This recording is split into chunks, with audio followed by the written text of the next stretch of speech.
Employment still very much at an alarming level, but at the same time, we're beginning to see some positive economic signs trickling in. What do they mean? Who gets the credit? Let's talk about this with Congressman Eric Cantor. He's a Virginia Republican, the House Minority Whip. Good to have you here in the Situation Room, Congressman. Nice to be with you, Will. Does the Obama administration deserve some credit? Because a year ago or so, the economy seemed to be on the abyss, near depression.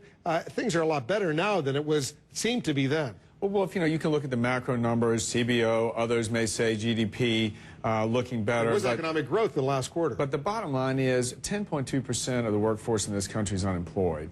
So most families I know that I talked to when I was at home for Thanksgiving are feeling very insecure about their economic future. That's the reality. And that's the prism through which we ought to be looking at this situation in this country. So is the country economically worse off today than it was a year ago, or better off than it was a year ago? Well, I mean, clearly there have been over 2 million jobs lost in this country since the passage of the Democrat stimulus bill. So for those people who are out of work, it is a lot worse than it was when the year first started. Because of the economic growth in the third quarter, there probably will be some economic growth in the fourth quarter, which would suggest to an economist that the recession is over. Is the recession over? Again, I'm not an economist. All I can tell you, Wolf, is the families that I represent don't think that things are the way they should be. If you're out of work, there's an economic crisis. In fact, unemployment now is at 10.2% nationally.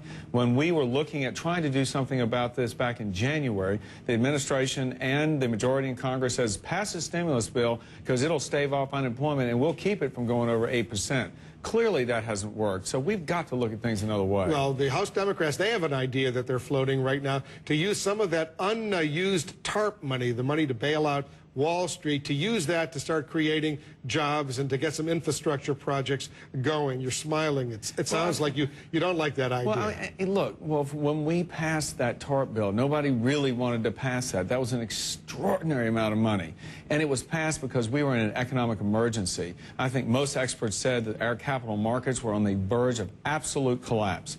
And so we did that with the notion that we were going to get that money paid back to those from whom we borrowed it. That's borrowed money. Some of the money has been paid back by Goldman Sachs and some of the other big banks.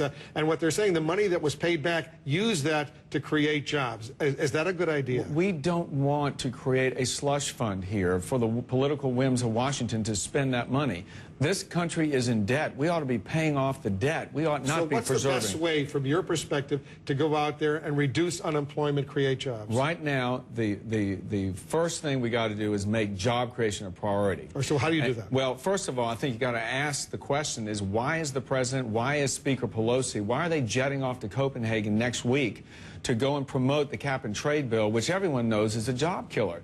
Why is it that they're bringing... So what are you proposing, though? What is the alternative? Well, if you had your way to say to the president, here's the best way to go create a million jobs, what would you tell him? First of all, let's relieve the harm. Okay, let's stop doing things that inhibit job creation. That's what's going on right now. You look at the administration, 100 regulations that have a cost of $100 million or more apiece on job creation. Is there something positive you want them to do, though? Absolutely. We can right now say we're not going to allow for tax hikes during a period of high unemployment. We can say we'll freeze discretionary spending. That immediately will save this country $53 billion and send the signal that we're getting serious about deficit reduction. We can talk about reforming the uninsurance benefit program in this country so we can actually get people who are out of work back to work. Absolutely, we should be cutting taxes, but at this point, we need to make sure that we don't hike taxes. Embedded in the law, as you know, coming next year are significant tax hikes on capital formation, individual income tax hikes that are embedded in the law. Those are the Bush tax cuts, which will lapse unless Congress takes action to keep them going, and that's very much up in the air right now. Congressman, we got to leave it there. Thanks very much. Thank you, Will.